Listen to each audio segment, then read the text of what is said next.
دے۔ ہمارے ہاں لوگ جاتے ہیں صرف درود و سلام پیش کرتے ہیں، اپنے لیے دعائیں نہیں کرواتے۔ روضہ مبارک پر اللہ تبارک و تعالی ہم سب کو لے جائے تو وہاں آپ صلی اللہ علیہ وسلم سے سفارش کروانی ہے۔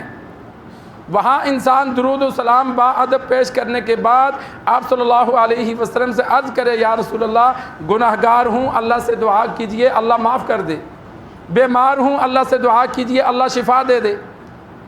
مختلف دعائیں جو اس کی ضرورت ہے آپ صلی اللہ علیہ وسلم کے آگے پیش کرے۔ جس کے لیے آپ صلی اللہ علیہ وسلم نے دعا کر دی اللہ اس کا بیڑا پار کر دے گا۔ یہ 5ویں پارے میں وما ارسلنا من رسول الا لیطاع باذن اللہ آیت کے تحت تمام علماء نے لکھا کہ یہ صحابہ کے ساتھ خاص نہیں ہے۔ آیت کا مفہوم یہ بنتا ہے کہ اگر کوئی گناہگار ہے وہ آپ صلی اللہ علیہ وسلم کے پاس آ کر عرض کرتا ہے کہ یا رسول اللہ اللہ سے دعا کرو اللہ مجھے معاف کر دے، اللہ سے بھی معافی مانگتا ہے، اگر آپ صلی اللہ علیہ وسلم اس کے لیے دعا کریں گے تو اللہ معاف کر دے گا۔ یہ اللہ نے آپ صلی اللہ علیہ وسلم سے وعدہ کیا ہے کہ آپ جس امتی کے لیے جو دعا کرو گے میں قبول کروں گا۔ تو فرمایا یہ صحابہ کے لیے نہیں، یہ پوری امت کے لیے ہے۔ جو بھی وہاں جا کر آپ صلی اللہ علیہ وسلم کے روضے مبارک پر اپنی التجا اپنی ضرورت پیش کرے گا، آپ صلی اللہ علیہ وسلم نے اگر اس کے لیے ہاتھ اٹھا دیے تو اللہ اس کا کام پورا کر دے گا۔ اور یہ کئی بزرگوں کے واقعات موجود ہیں کہ انہوں نے روضہ رسول پر جا کر اپنی ضروریات کو پیش کیا تو اللہ تبارک و تعالی نے ان کے مسائل کو حل کر دیا۔ اور یہ خط لکھنا بھی آج کل تو میسج ہے، پہلے دور میں علماء خط لکھتے تھے، بڑے با ادب طریقے سے آپ صلی اللہ علیہ وسلم کے لیے خط لکھتے اور حج اور عمرہ کرنے والے کو دیتے کہ یہ روضہ رسول پر جا کر میری جانب سے سنا دینا۔ آج کل کوئی جائے تو اس کو انسان میسج کر دے با ادب طریقے سے، با وضو ہو کر درود شریف پڑھنے کے بعد انسان عمدہ میسج لکھے، ادب والے الفاظ کا چناؤ کرے، کوئی ایسا لفظ نہ ہو جو خلاف ادب ہو، اور وہ جانے والے کو کہہ دے کہ وہاں میری جانب سے درود و سلام پڑھنے کے بعد یہ میسج پڑھ کے سنا دینا۔ یہ میری جانب سے آپ صلی اللہ علیہ وسلم کو اور آپ صلی اللہ علیہ وسلم سنتے ہیں، جس کے لیے دعا کریں گے اللہ اس کا بیڑا پار کر دے گا۔ تفسیر بحر محیط میں موجود ہے علی رضی اللہ تعالی عنہ کا فرمان کہ ایک بندہ آپ صلی اللہ علیہ وسلم کے دنیا سے جانے کے 3 دن بعد آیا تو ملنے تھا، لیکن جب مدینہ پہنچا تو پتہ چلا آپ صلی اللہ علیہ وسلم دنیا سے تشریف لے گئے تو بڑا رویا۔ اس نے کہا یا رسول اللہ میں تو آیا تھا کہ آپ سے ملوں گا، پوری عمر گناہوں میں گزاری، کیونکہ نیا مسلمان ہوا تھا۔ قرب و جوار میں جہاں بھی کوئی مسلمان ہوتا تو وہ کوشش کرتا کہ جا کے آپ صلی اللہ علیہ وسلم کا دیدار کر لوں اور اپنی گزشتہ زندگی کے لیے معافی کی درخواست کروں۔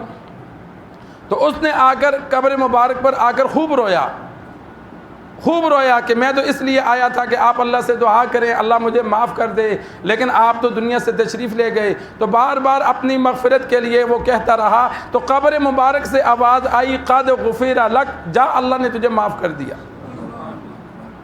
شیخ ادبی رحمہ اللہ کا واقعہ تفسیر ابن کثیر والے نے بھی لکھا، 7ویں صدی کے بہت بڑے محدث ہیں، کہ وہ روضہ مبارک پر موجود تھے۔ ایک بندہ آ کر سواری اس نے باندھی، آپ صلی اللہ علیہ وسلم کے روضہ مبارک پر درود و سلام بھیجا، پھر یہ 5ویں پاری کی آیت پڑھی، اس آیت کا حوالہ دیا کہ یا رسول اللہ کا یہ حکم ہے، اللہ کا یہ فرمان ہے کہ جو آپ صلی اللہ علیہ وسلم کے پاس آ کر معافی چاہے، آپ صلی اللہ علیہ وسلم اللہ سے درخواست کرے تو اللہ معاف کر دے گا، میں معافی چاہنے کے لیے آیا ہوں۔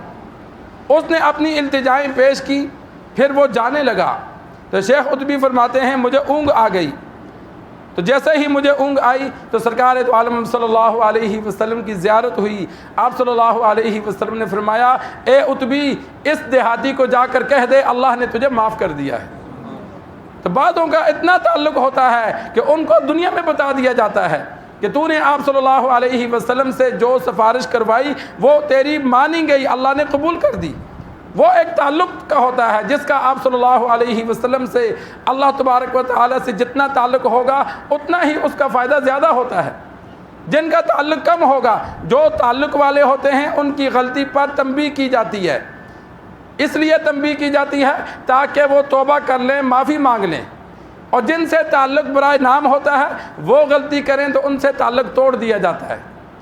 ان کو نہیں بتایا جاتا کہ تمہاری غلطی ہے، بندہ کہتا چل خیر ہے، یہ تیرا اپنا راستہ میرا اپنا راستہ، لیکن جن سے تعلق توڑا نہیں جاتا ان کو بتایا جاتا ہے کہ یہ تیری غلطی ہے، تو نے گستاخی کی ہے۔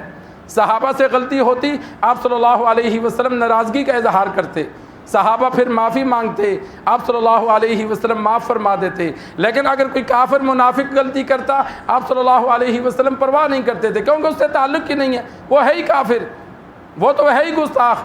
تو اسی طرح جن گناہ گاروں سے آپ صلی اللہ علیہ وسلم کا تعلق برائے نام ہوتا ہے، اگر وہ غلطی کر بیٹھے تو ان کو تنبیہ نہیں کی جاتی، بتایا نہیں جاتا، ان کا تعلق ہی توڑ دیا جاتا ہے۔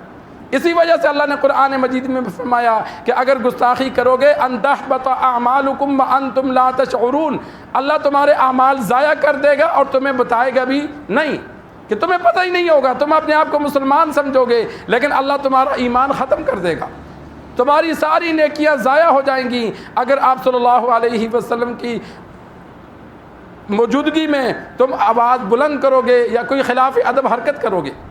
تو یہ سرکار دو عالم صلی اللہ علیہ وسلم کے روضہ مبارک کا ادب، انسان وہاں موجود ہو یا غیر موجودگی میں تذکرہ کرنا ہو، احادیث انسان پڑھتا ہے، واقعات پڑھتا ہے، تو آپ صلی اللہ علیہ وسلم کا نام مبارک آئے تو ادب سے نام لیا جائے۔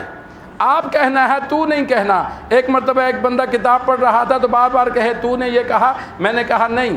آپ صلی اللہ علیہ وسلم کے لیے لفظ تو استعمال کرنا خلاف ادب ہے۔ تو کہیں بھی تذکرہ بھی ہو تو آپ صلی اللہ علیہ وسلم کا نام، آپ صلی اللہ علیہ وسلم کے واقعات، آپ صلی اللہ علیہ وسلم کا ذکر، وہ بھی ادب سے کیا جائے گا۔ اس میں بھی اگر جان بوجھ کر خلاف ادب کوئی حرکت کرے گا تو وہ مجرم ہوگا، اس کو گناہ ہوگا۔ اور جن جن چیزوں کی نسبت سرکار دو عالم صلی اللہ علیہ وسلم سے ہے ان کا بھی ادب و احترام لازم ہے۔ اس پر انشاءاللہ چند واقعات کل ذکر کروں گا۔ اللہ سے دعا ہے اللہ ہمیں دین سیکھ کر، سمجھ کر عمل کرنے کی توفیق عطا فرمائے۔